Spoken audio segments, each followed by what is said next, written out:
morning, or depending on when you're watching this, good afternoon, good evening, or good night. My name's Ross, and as always told, I had a voice for radio. So today, we're going to be having a look at where the format is at the moment. The lovely Jason Stopka is one of our supporters over at patreon.com/PTCGRadio. If you want to support the channel, that is the best place to do so. And just like 3 months ago, he said, hey, Wassy, he is on the highest tier at the Patreon, so he gets to tell me to make videos. And he said, hey, Wassy, I want a video about what's going to happen to the format when Team Up comes out. And I said, excellent point, sir, that would make a fun video. Now, that video's coming in a day or two.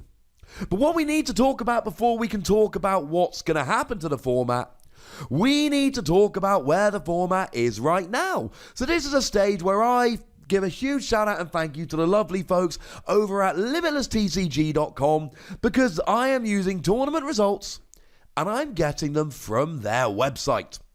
So as far as I'm concerned, there are two tournaments that we can be looking at to really figure out where the format has been lately. And they are the European Regional from middle of December in Harrogate, and the American Regional, the North American Regional over in Virginia, from the end of November. And that is really what's going to tell us where the format is as it stands at the moment. And what do we see? We see that there is a best deck in the format. The best deck in the format is Naganadel Blacephalon. And I've had some arguments from people over whether that's true. And here's the thing, there are several different ways to measure the best deck in the format.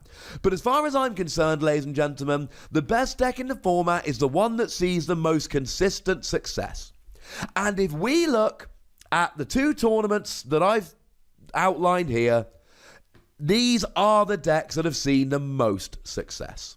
It is the deck that top cut the most over these two tournaments. Use Naganadel to accelerate energy, and then use Blacephalon to lost zone that energy, doing 50 damage for each one you lost zoned. You do a bunch of damage, you celebrate winning the game. What is interesting is that neither of these tournaments were won by Blacephalon Naganadel, because ZOROARK is still an absolute beast. Please don't think that ZOROARK has gone anywhere. ZOROARK is still phenomenal. Double colorless energy, 120 damage if you've got a full bench, and an ability that lets you discard a card from your hand and then draw two. This is a ridiculous Pokemon, which has been a ridiculous Pokemon since it got released, and remains a ridiculous Pokemon, and will almost certainly be a ridiculous Pokemon for a long time to come. What is interesting is a variety of Pokemon with which it has been played. So, if we look at the Harrogate Regionals, it was won by Philip Schultz, who actually won with a Gyarados list. Now, Gyarados is a card that hasn't seen a huge amount of play. I made a video about this deck, I'll pop a link in the description. 50 damage for each Magikarp in your discard. So, generally speaking, you have one Gyarados with 3 Magikarp in your discard, 150. And then when that goes down, you've got 4 Magikarp in your discard, and then you've got a Ditto Prism Star that you've evolved into Gyarados to do 200 for a double colorless energy. You basically get 2 good Gyarados per game.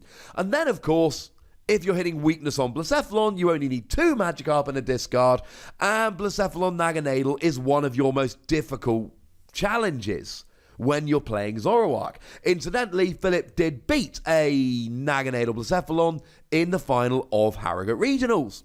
But we've also seen ZOROARK played with Alolan Ninetales in order to search out all of your items, be extremely consistent. We've also seen it played with Lycanroc, which first of all means that play a couple of lightning energy and you've got Claw Slash for the mirror, but you've also got Bloodthirsty Eyes to bring a Pokemon into the active and attack it, and you've got Dangerous Rogue GX, which does 50 damage for each of your opponent's benched Pokemon, which is pretty gosh darn nice. And we've also seen ZOROARK played with Weavile. And there's a couple of different Weavile. There's the more popular and the less popular. The more popular is the one that does 50 damage for each of your opponent's Pokemon with an ability.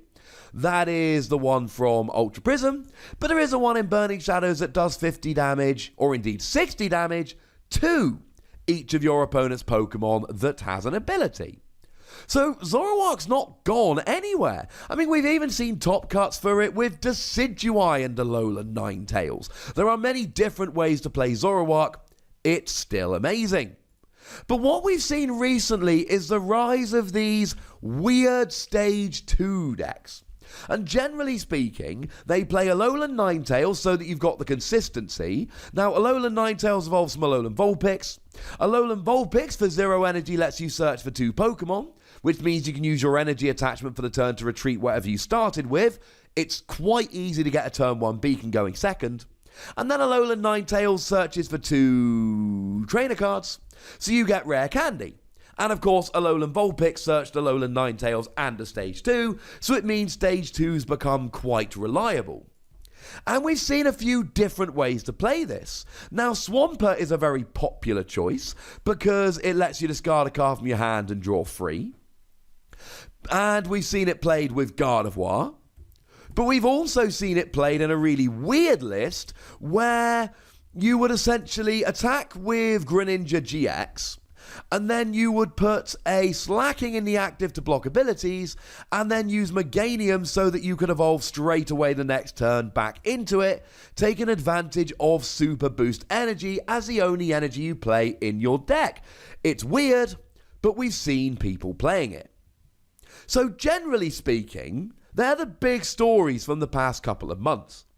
Except the biggest story, as far as I'm concerned, is the ridiculous breadth of decks that we see. There are so many different decks which have been represented in the top cut of these 2 tournaments. It's ridiculous. Now, this is probably not an exhaustive list, but let's go through a few of them. How about Persimmon played with Tapu Koko? Use double colorless energy, spread with Tapu Koko, and then clean up with Persimmon while also hitting weakness on Zoroark, which is pretty important given how great I've told you that is. Ultra Necrozma with Malamar has seen a bunch of success, whereby Ultra Necrozma discards all of the psychic energy attached and does ridiculous damage, and Malamar gets the energy back. Although we have seen Malamar played with regular Necrozma, similar kind of thing, but you get immunity from colorless Pokemon, and you've got psychic typing, so you can take advantage of stuff like Spell Tag. And you've got Black Ray GX that does 100 damage to each of your opponent's Pokemon EX or GX. But we've also seen non-GX versions of these Malamar decks, revolving around stuff like Giratina and then Spell Tag to spread a bunch of damage around and use non-GX attackers, which is pretty gosh darned awesome. We've seen some non-GX decks do quite well. Both Granbull and White Kyurem have the ability to hit for 160, with a choice band that goes up to 190, and then of course use Shrine of Punishment to finish anybody off that isn't KO'd by that, while only giving up 1 prize and having 130 HP, so stuff like Zoroark and non-GX Buzzwole have a difficult time actually taking you out. Speaking of which, Buzzwole hasn't exactly gone anywhere.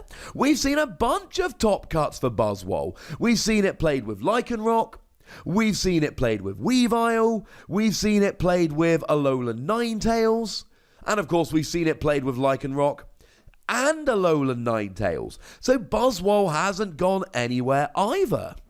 There are still some fringe decks that are kind of clinging on to a bit of popularity. Something like Vikavolt Rayquaza, for instance. It is not the best deck in the format at the moment. It may well be expanded in a couple of weeks, but it's still clinging on there to that little bit of success that it used to have. And then, of course, if you want another non-GX deck, how about Lost March? Using Pokemon like Jumpluff to do very good damage on a non-GX, while Skiploom accelerates your Pokemon into the Lost Zone. It's not been crushing in the way we thought it might, and it's not really been as good as the hype initially suggested it might be, but it has certainly been pulling its weight. And we've also seen quite a lot of stall decks coming around, using Pokemon like Hooper, immune to attacks or damage from attacks from EXs and GXs. Big non-GX Pokemon like Regigigas, for instance, or Steelix. Or maybe using Pokemon like Wishy-Washy that, although being GXs, have a huge amount of HP. Or maybe even Shuckle, which comes along with its ability whereby it cannot take damage from Pokemon that have fewer than 3 energy attached. We have been in a good format lately, and I know people like moaning about the format. It's our prerogative as trading card game players. But the reality is, we've got big decks like Blacephalon and Zoroark, and then we've got the stall decks and the lesser played decks and the non-GX decks, and the variety of decks making top cut in big regional tournaments is higher, I think, than it's been for quite a long time. I tell you what though, there is absolutely no chance that Team Up doesn't drastically change the format. So I'll be back in a day or two to tell you exactly what I think is going to happen. And given that we've had Japanese tournaments in the exact format we're moving into, I feel fairly confident about my prediction. All right, ladies and gentlemen, that's what's happening in the format right now, but I would like to hear from you guys. Tell me what deck you've been playing, tell me what you think of the format, tell me what you're excited about from Team Up. Go nuts! But please do remember the most important rule as always. Be nice, would ya? And then make sure you like this video, subscribe to this channel, follow me on Twitter at TheWassy, and Twitch for some live action at twitch.tv/PTCGRadio. If you want to support the channel, get some bonus podcasts and all of that, head on over to patreon.com/PTCGRadio, where you can do exactly that. And do make sure you're checking out youtube.com/WassyPlays, where we're spoiling Transformers cards. But we also talk a fair bit about Keyforge. But by far the most important thing, as always, is to look after yourselves until next time. Thank you very much for watching. My name's Ross, and you've been watching PTCG Radio.